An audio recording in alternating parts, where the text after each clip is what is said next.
ഓം ശ്രീനാരായണ പരമഗുരവേ നമഃ. കാളി നാടകം മന്ത്രം 6.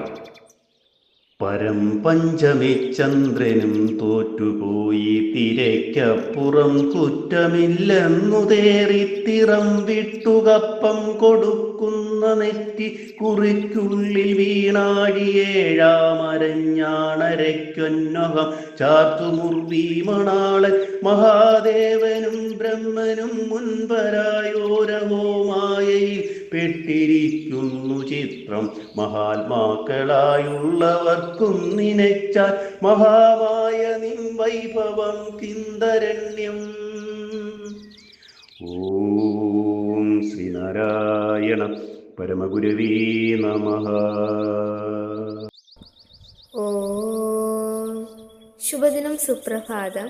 കാളി നാടകം മന്ത്രം 6.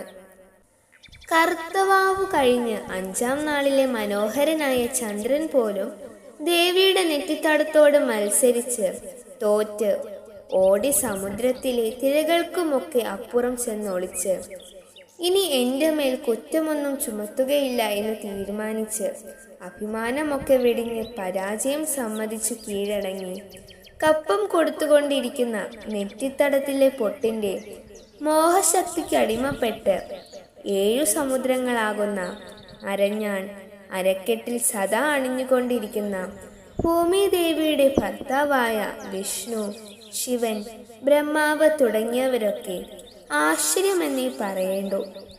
അമ്മേ, അവിടുത്തെ ഇന്ദ്രജാല ശക്തിയിൽ കുടുങ്ങിക്കഴിഞ്ഞുകൂടുന്നു. ആശ്ചര്യം! മഹാത്മാക്കളായ അവർക്ക് പോലും ആലോചിച്ചു നോക്കിയാൽ മഹാമായയായ നിന്റെ മോഹശക്തിയെ കടന്നു പോകാൻ കഴിയാതിരിക്കുന്നു. സാധാരണക്കാരുടെ കാര്യം പിന്നെ പറയാനുണ്ടോ? ഓം ശ്രീനാരായണ പരമഗുരവേ നമഃ. ഓം ശ്രീ ശാരദാംബികായേ നമഃ.